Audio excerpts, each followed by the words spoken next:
Revanth Reddy power point presentation కు వ్యతిరేకంగా Shri Sairam Nagar colony బాధితులు నిరసన తెలిపారు. మూసీ సుందరీకరణ పేరుతో మా ఇల్లు కూల్చొద్దంటూ ఆందోళన చేశారు. ఇండ్లు కూల్చి గాంధీ విగ్రహం పెట్టాలనుకుంటున్న రేవంత్ సర్కార్పై మూసీ జన్ ఆందోళన పేరుతో గాంధీ మార్గంలోనే నిరసనలు వ్యక్తం చేశారు. మాస్క్ ధరించి మౌన దీక్షకు దిగారు. దీనిపై మరింత సమాచారం మా ప్రతినిధి కిరణ్ అందిస్తారు. జనార్దన్లో ఇంకా కొనసాగుతుంది. ఈరోజు ముఖ్యమంత్రి Revanth Reddy PowerPoint presentation ఇవ్వబోతున్నటువంటి నేపథ్యంలో నిరసన కార్యక్రమాన్ని ఇటు సాయిరాం నగర్ కాలనీలో నిర్వహిస్తున్నటువంటి పరిస్థితులు కనిపిస్తున్నాయి. పూర్తిగా రాహుల్ గాంధీకి పోస్ట్ కార్డుల ఉద్యమం కూడా కొనసాగుతోంది. రాహుల్ గాంధీకి పోస్ట్ కార్డులను కూడా రాసినటువంటి సిచ్యువేషన్ మనకి తెలిసింది. ఇక్కడ ఉన్నటువంటి ఏదైతే సాయిరాం నగర్ కాలనీ వాసులంతా కూడా నల్లని మాస్కులు ధరించి వీళ్ళంతా నిరసనకు తెలుపుతున్నటువంటి పరిస్థితులు కనిపిస్తా ఉన్నాయి. మూసీ సుందరీకరణ పేరుతో రాష్ట్ర ప్రభుత్వం చేసినటువంటి కుట్రలను తీవ్రంగా వ్యతిరేకిస్తా ఉన్నారు. తమ ఇండ్లను తీసుకోవద్దంటూ కూడా వీళ్ళంతా ఆవేదన వ్యక్తం చేస్తున్నటువంటి నేపథ్యంలో ప్రస్తుతం మనతో బస్తీ చేసి గోసుల శ్రీనివాస్ యాదవ్ గారు మనతో పట్టినారు. ఏం డిమాండ్ చేస్తున్నారన్న? పూర్తిగా రాష్ట్ర ప్రభుత్వం చేసినటువంటి కుట్ర ఏదైతే ఉందో 1,500 కోట్లంటూ 5,000 కోట్లంటూ ఇట్లా చాలా వరకు రోజుకొక పుట్టకొక ఆలోచనతో పుట్టకొక డ్రామాతో వెళ్తున్నటువంటి సందర్భాలు కనిపిస్తున్నాయంటూ కూడా చెప్తా ఉన్నారు. మీరేం చెప్తారు? స్పష్టంగా ఈరోజు బస్తీ చేసి ఏం డిమాండ్ చేస్తున్నామంటే మేము ఇక్కడ ఉన్న ఎవరైతే ఉన్నారో దశాబ్దాల నుంచి వాళ్ళతో మాట్లాడమంటున్నాం, ఒక చర్చ చేయమంటున్నాం.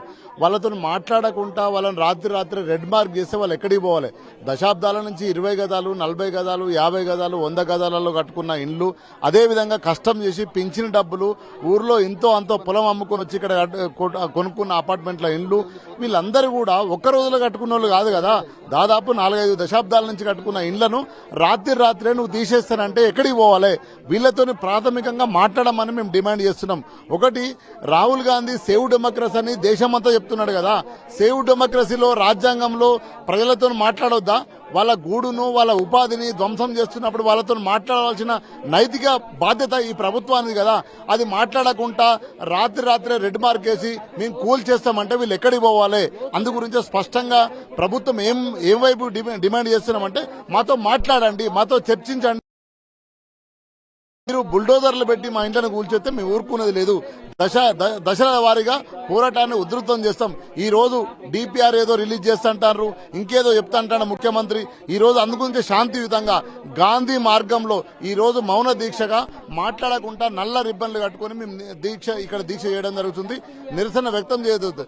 అదేవిధంగా రాత్రి బట్టి విక్రమార్క కొంతమంది మా నాయకులను తీసుకుపోయి పిలిపించి మాట్లాడి బెదిరించడం జరిగింది. ఈ రోజు వాళ్ళందరినీ కూడా అరెస్ట్ చేయడం జరిగింది. బిలాల్ అని అదేవిధంగా చాలా మంది నాయకులను అరెస్ట్ చేసి హౌస్ అరెస్ట్ చేసి బయటికి రాకుండా చేశారు. కానీ నేనేమంటున్నా, ప్రభుత్వము పేదలతో మాట్లాడితే తప్పే ఉంది, మిడిల్ క్లాస్ కుటుంబాలతో మాట్లాడితే తప్పే ఉంది. నువ్వు మూసీ సుందరీకరణ చేయొద్దు అనట్లేదు, కానీ చేసే ముందు నా ఇల్లు నా గూడు నా వృత్తి ఉంది కదా. ఈ రోజు 6 దశాబ్దాలు 7 దశాబ్దాల నుంచి స్వాతంత్రం రాకముందు నుంచి కూడా ఇల్లు కట్టుకొని ఉన్నారు. ఒకవైపు ఏమో రాజ్యాంగాన్ని కాపాడమని రాహుల్ గాంధీ అంటాడు, ఇక్కడ రాజ్యాంగాన్ని విధ్వంసం జరుగుతుంది. కాబట్టి ప్రభుత్వాన్ని ఒకటే డిమాండ్ చేస్తున్నాం, ఇక్కడ ఉన్న పేద ప్రజలతో మాట్లాడమంటున్నాం, పేద ప్రజలతో డిస్కస్ చేయమంటున్నాం. డిస్కస్ చేయకుండా మాట్లాడకుండా నువ్వు మీదికి వస్తే మాత్రం నువ్వే తెచ్చినావు కదా. 2013 యాక్ట్ నువ్వే తెచ్చినావు. ఆ 2013 యాక్ట్ భూసేకరణ యాక్ట్ ఏం చెప్తుంది? ప్రజలతో చర్చించమని చెప్తుంది, ప్రజలతో మాట్లాడమని చెప్తుంది, వాళ్ళ వృత్తిపరంగా హామీ ఇవ్వమని చెప్తుంది.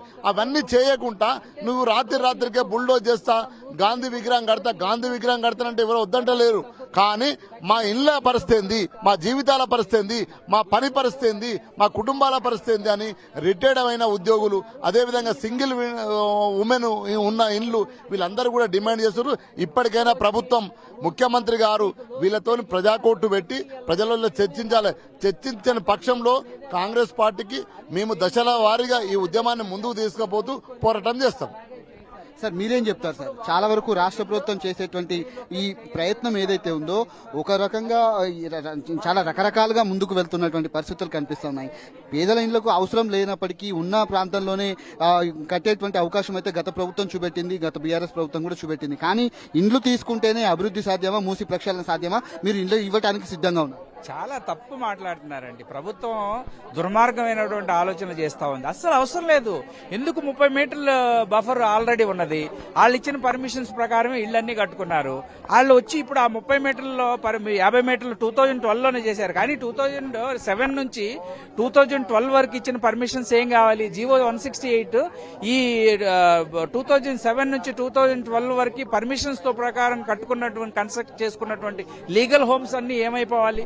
వాళ్ళ గురించి పట్టించుకోకుండా 2012లో మేము తీసుకొచ్చి, ఎందుకంటే యాక్చువల్ కోర్టులో ఛాలెంజ్ చేస్తే that is a major point అనమాట.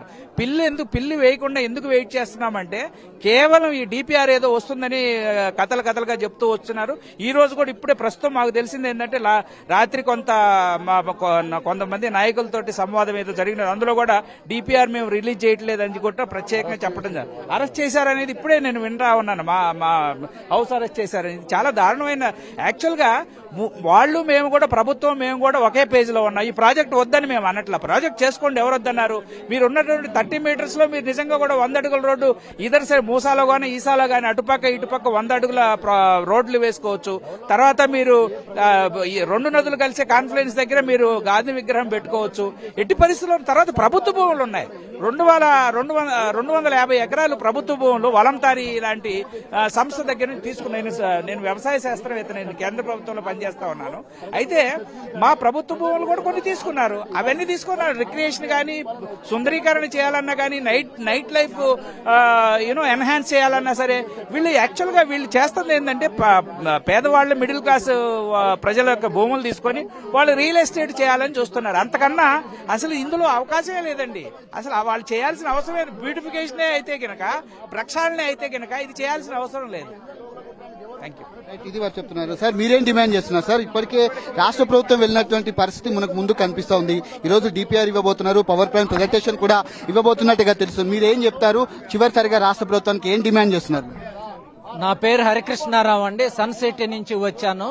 ముఖ్యమంత్రి గారు హైదరాబాద్ సుందరీకరణ అంటున్నారు. అది చాలా సంతోషించదగ్గ విషయం. ఇల్లు కూల్చకుండా సుందరీకరణ చేయొచ్చు. నేను పార్కుకి వెళ్లాలంటే ట్రాఫిక్ జామ్ లేకుండా ఉండాలి. ట్రాఫిక్ జామ్ అనేది ఒక పెద్ద సమస్య. ట్రాఫిక్ జామ్ తీరితే వర్షాకాలంలో మ్యాన్ హోల్లో పడి చనిపోతున్నారు. పార్క్ వెళ్లే దారిలో మ్యాన్ హోల్లో పడి చనిపోతే ఇంకా పార్కుకి ఎవరు వెళ్తారు? అలాంటి జీవన స్మరణ సమస్యలు చాలా ఉన్నవి. ముందు వాటిని సాల్వ్ చేయాలి. అది సాల్వ్ చేసి సుందరీకరణ చేయొచ్చు, అందులో ఇబ్బంది లేదు. అంతా చెప్పేది థేమ్స్ రివర్ అంటున్నారు. థేమ్స్ రివర్ పక్కన నేను 22 సంవత్సరాలు ఉద్యోగం చేశాను. థేమ్స్ రివర్ లోతు పెంచారు. మనకి నదికి వరదలు వస్తాయి, బావికి వరద రాదు. ఎందుకంటే బావి లోతు ఉంటుంది. ఇప్పుడు ఇల్లు తీసేసి ఇచ్చే కాంపెన్సేషన్ తో నది లోతు పెంచితే అసలు బఫర్ జోన్ ఎఫ్టీఎల్ అనే ఇష్యూ రాదు. సుందరీకరణ చేసుకోవచ్చు. ఏ ఇల్లు పడగొట్టకుండా సుందరీకరణ చేయవచ్చు. దానికి వ్యతిరేకం కాదు. ఇది వారు చెప్తున్నటువంటి పరిస్థితి కనబడుతుంది. పూర్తిగా మూసి తీరాన బస్తీ పోరాటం అంటూ వీళ్ళంతా కూడా కొనసాగుతున్నటువంటి నిరసన దీక్ష కొనసాగుతోంది. నల్లని మాస్కులు ధరిసి ఒక మౌన దీక్షను కూడా చేపడుతున్నటువంటి నేపథ్యంలో ఇటు రాష్ట్ర ప్రభుత్వం చేసినటువంటి డిపిఆర్ కావచ్చు, పవర్ ప్లాంట్ ప్రెజెంటేషన్ కావచ్చు, ఇవన్నీ కూడా కొంత పోరాటానికి వ్యతిరేకంగా వీళ్ళు పూర్తి స్థాయిలో అక్కడ ఉన్నటువంటి రాష్ట్ర ప్రభుత్వ వ్యవహారానికి తీరుగా నిరసనగా ఈ రోజు కార్యక్రమాన్ని కూడా చేపట్టినటువంటి పరిస్థితి కనబడుతుంది. ఈ ఉధృత పోరాటం కూడా మరింత ఉధృతమయ్యేటువంటి అవకాశాలు అయితే మనకు స్పష్టంగా కనిపిస్తున్నాయి. కెమెరామెన్ లక్ష్మణ్తో కిరణ్ టీ న్యూస్, హైదరాబాద్.